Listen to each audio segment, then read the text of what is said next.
تحریک انصاف کی قیادت میں اہم تبدیلیاں ہو رہی ہیں اور خاص کر خیبر پختونخوا میں ہونے والی تبدیلیوں کے بعد خاصی بحث ہے کہ کیا ان سے پارٹی جس طرح سے چل رہی ہے اس سے کوئی فرق پڑے گا یا نہیں۔ عمران خان نے علی امین گنڈاپور سے پاکستان تحریک انصاف خیبر پختونخوا کی صدارت واپس لے کر رکن قومی اسمبلی جنید اکبر کو پارٹی کا صوبائی صدر مقرر کیا تھا۔ روزنامہ جنگ کے مطابق عمران خان نے علی امین گنڈاپور کو شکایات پر تبدیل کیا تھا، تاہم chairman P T I barrister Gohar نے واضح کیا تھا کہ خیبر پختونخوا میں نیا صدر علی امین گنڈاپور کی مرضی سے ہی تعینات کیا گیا ہے۔ انہوں نے عہدہ چھوڑنے کے لیے عمران خان سے درخواست کی تھی۔ روزنامہ ایکسپریس کی خبر کے مطابق گزشتہ دنوں عمران خان کے ساتھ علی امین گنڈاپور نے اڈیالہ جیل میں ملاقات بھی کی تھی اور ذرائع کے مطابق اس ملاقات میں عمران خان نے خیبر پختونخوا میں قائم انٹرا اکاؤنٹیبلٹی کمیٹی کی رپورٹ پر وزیر اعلیٰ کے پی سے اپنے تحفظات کا اظہار بھی کیا تھا۔ پی ٹی آئی خیبر پختونخوا کی صدارت علی امین گنڈاپور کے مخالف دھڑے کو ملنے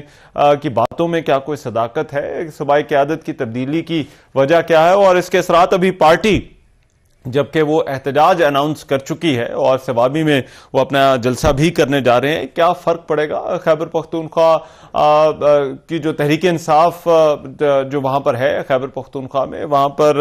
ان کی سیاست میں جو ہے وہ کیا چل رہا ہے؟ اس پر بات کرنے کے لیے شاہد حمید صاحب ہمارے بیورو چیف جو ہے وہ میرے وقت موجود ہیں، ان سے اس حوالے سے بات کرتے ہیں۔ شاہد حمید صاحب بہت شکریہ آپ کے وقت کا۔ سب سے پہلے تو یہ بتائیے گا کہ جو وزیر اعلیٰ کے حوالے سے باتیں کی جا رہی تھی اور یہ کہ خیبر پختونخوا کے اندر مختلف تحریک انصاف کے دھڑے ہیں جو اس وقت اپنا زور لگا رہے ہیں، آپ کو واقعی لگتا ہے یہ قیادت کی جو تبدیلی ہے یہ اسی وجہ سے جو ہے وہ ہوئی ہے اور اس کے کچھ اثرات بھی سامنے آ رہے ہیں؟ جی رحمان صاحب بہت شکریہ۔ دیکھیے اس میں تین اینگلز سامنے آتے ہیں۔ ایک تو یہ ہے کہ یہ کہا جا رہا ہے جس طرح کہ بیرسٹر گور صاحب نے کہا ہے اور ایک عام تاثر ہے اور علی امین صاحب کے ترجمان نے بھی بات کہی ہے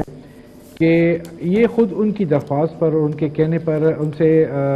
صدارت دی گئی ہے تاکہ وہ حکومت کی جانب اور حکومت کے جو امور ہیں ان کی جانب توجہ دے سکے۔ اس کا ایک اینگل یہ ہے۔ دوسرا اینگل یہ ہے کہ پارٹی کے اندر اختلافات اب سے نہیں ہیں، بہت پہلے سے ہیں۔ آپ کو یاد ہوگا کہ 2013 کے انتخابات سے پہلے پی ٹی آئی کے اندر انٹرا پارٹی انتخابات ہوئے تھے اور اس وقت جو اختلافات پیدا ہوئے وہ بعد میں ہمیں 2013 میں بھی دکھائی دیے، 2018 میں بھی دکھائی دیے، 2024 میں جب انتخابات ہوئے تب بھی ہمیں دکھائی دیے اور تینوں موقعوں پہ جب گورنمنٹ بنی اور کیبنٹس بنی اور معاملات چلتے رہے تو وہ اختلافات ساتھ ساتھ چلتے رہے۔ تیسرا اس کا اینگل یہ ہے کہ بشرا بی بی جو ہیں وہ جب انہیں بیل ملی اس کے بعد وہ کے پی شفٹ ہوئی اور یہاں پر انہوں نے ایک اچھا خاصا وقت گزارا ہے اور اس دوران بہت سے معاملات چلتے رہے اور وہ تمام تر جو پارٹی کے معاملات تھے اور گورنمنٹ کے معاملات تھے انہیں وہ بڑے قریب سے دیکھتی رہیں اور پھر 26 نومبر کا جو پروٹیسٹ تھا اس کے دوران وہ شامل تھی، خود تمام تر معاملات وہ خود آبزرو کرتی رہیں۔ تو یہ کہا جا رہا ہے اور یہ ہمیں بتایا گیا ہے ریلائبل سورسز سے کہ انہوں نے بانی چیئرمین سے یہ کہا کہ علی امین صاحب پہ بوجھ ہے، لوڈڈ ہیں، وہ حکومت بھی چلا رہے ہیں، ساتھ ساتھ میں پارٹی بھی ہے، تو وہ مینج نہیں کر پا رہے شاید، اس لیے آپ ان سے ان دونوں میں سے ایک عہدہ آپ لے لیں۔ تو یہ جو ابھی تبدیلی ہمیں دیکھنے کو مل رہی ہے یہ تقریباً مہینہ ڈیڑھ مہینہ پہلے یہ ڈیسائیڈ ہو چکا تھا کہ علی امین صاحب سے پارٹی صدارت لی جا رہی ہے، لیکن پرابلم یہ تھا کہ ان سے صدارت لے کر صدارت دی کسے جائے، یہ ایک ایشو تھا اور اس ایشو پہ جب عاطف خان اور ان کے دیگر ساتھیوں نے جب بانی چیئرمین سے ملاقات کی اڈیالہ جیل میں تو اس کے بعد جنید اکبر صاحب کا نام سامنے آیا اور جنید اکبر صاحب کو یہ پارٹی لیکن شاید اس میں یہ بتائیے گا اب اس نئی قیادت کو احتجاج کے ذریعے اپنی موجودگی کو ثابت بھی کرنا ہے۔ پاکستان تحریک انصاف مذاکرات ختم کر کے اب احتجاج کی طرف جا رہی ہے، سوابی کے اندر انہوں نے اعلان بھی کر رکھا ہے، تو پہلے جس طرح سے احتجاج ہوتے تھے خیبر پختونخوا میں کیا اب اس نئی قیادت کے ساتھ کچھ مختلف آپ کو جو ہے وہ نظر آ رہا ہے؟ دیکھیے اس میں رحمان صاحب اس میں عرض یہ ہے کہ ایک تو یقیناً جو 8 فروری کا جو پروٹیسٹ ہے وہ جنید اکبر صاحب کے لیے ایک امتحان ہے کہ وہ اس امتحان میں کیسے پورا اترتے ہیں اور وہ ایک بڑا پروٹیسٹ کر پاتے ہیں یا نہیں، اور جو پارٹی قیادت ان سے توقعات وابستہ کیے ہوئے آیا وہ ان پر پورے اترتے ہیں یا نہیں، اور ساتھ ساتھ میں علی امین صاحب جو اس سے پہلے ہر جلسے میں اور ہر احتجاج کے روئے رواں ہوا کرتے تھے، آیا وہ اسی طرح ایکٹیو ہمیں دکھائی دیتے ہیں کہ نہیں؟ ایک تو یہ کویشچن ہے۔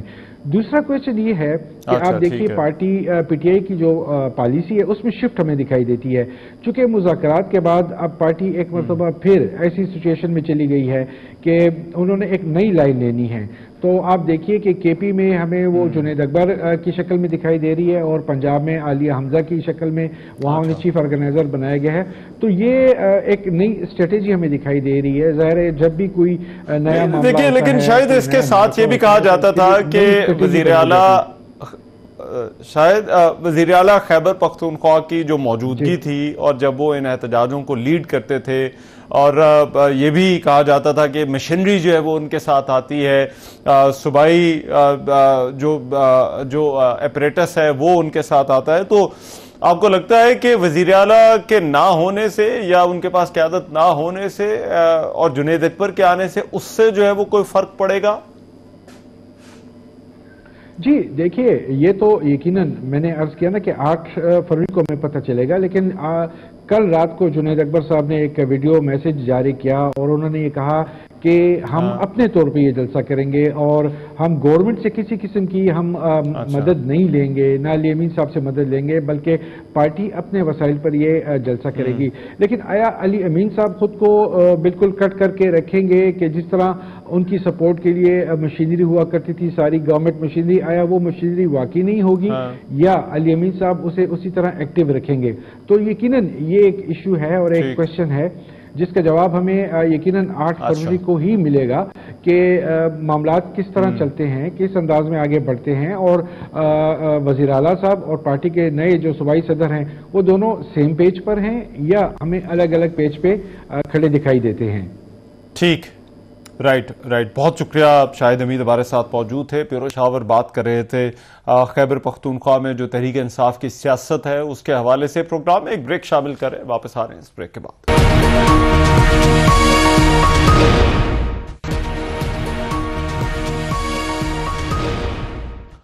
Welcome back. سپریم کورٹ کے جسٹس امین الدین خان کی سربراہی میں 7 رکنی آئینی بینچ نے فوجی عدالتوں میں سویلینز کے ٹرائل سے متعلق انٹرا کورٹ اپیل پر آج بھی سماعت کی۔ دوران سماعت وزارت دفاع کے وکیل خواجہ حارث عدالت میں پیش ہوئے اور اپنے دلائل جاری رکھتے ہوئے کہا کہ آئین میں عدالتوں کا ذکر آرٹیکل 175 میں ہے، فوجی عدالتوں کا اس آرٹیکل کے تحت عدالتی نظام میں ذکر نہیں۔ فوجی عدالتیں الگ قانون کے تحت بنتی ہیں جو کہ تسلیم شدہ ہے۔ جسٹس جمال مندوخیل نے ریمارک سے کہ آرٹیکل 175 کے تحت بننے والی عدالتوں کے اختیارات وسیع ہوتے ہیں، مخصوص قانون کے تحت بننے والی عدالت کا دائرہ اختیار بھی محدود ہوتا ہے۔ 21ویں ترمیم کے فیصلے میں واضح ہے کہ فوجی عدالتیں جنگی صورتحال میں بنائی گئی تھیں،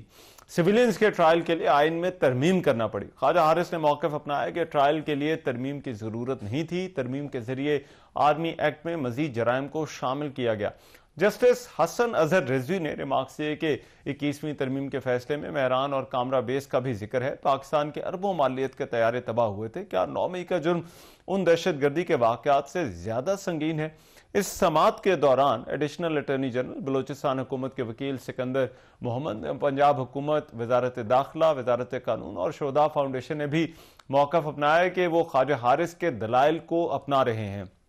جسٹس جمال خان مندوخیل نے استفسار کیا کہ کیا بلوچستان حکومت کی وکالت جو ہے وہ وکیل سے پوچھا کہ وہ کیسے کر سکتے ہیں۔ جسٹس محمد علی مظہر نے پوچھا کہ کوئی قانون بتا دیں کہ نجی وکیل کسی حکومت کی نمائندگی کیسے کر سکتا ہے۔ سکندر بشیر نے موقف اپنایا کہ سپریم کورٹ کے فیصلوں میں حکومت کو نجی وکیل کرنے کی اجازت دی گئی ہے۔ جسٹس جمال مندوخیل نے ریمارک سے کہ نجی وکیل ہی کرنے ہیں تو ایڈوکیٹ جنرل کو آفس کو جو ہے وہ بند کر دیں، پہلے تو بلوچستان حکومت کو اپنا حق دعویٰ ثابت کرنا ہوگا۔ صوبائی حکومت کا اس معاملے سے کیا لینا دینا ہے؟ جبکہ خیبر پختونخوا حکومت کے وکیل نے عدالت کو آگاہ کیا کہ خیبر پختونخوا حکومت اپیل واپس لے چکی ہے۔ سابق چیف جسٹس جواد اس خواجہ کے وکیل نے اس موقع پر دلائل دیتے ہوئے کہا کہ سویلینز کا فوجی عدالتوں میں ٹرائل نہیں ہو سکتا، سویلینز کا کورٹ مارشل ہو رہا ہے جسے ختم ہونا چاہیے۔ جسٹس مسرت ہلالی نے کہا کہ سویلینز اور یونیفارم میں کیا کوئی فرق ہے؟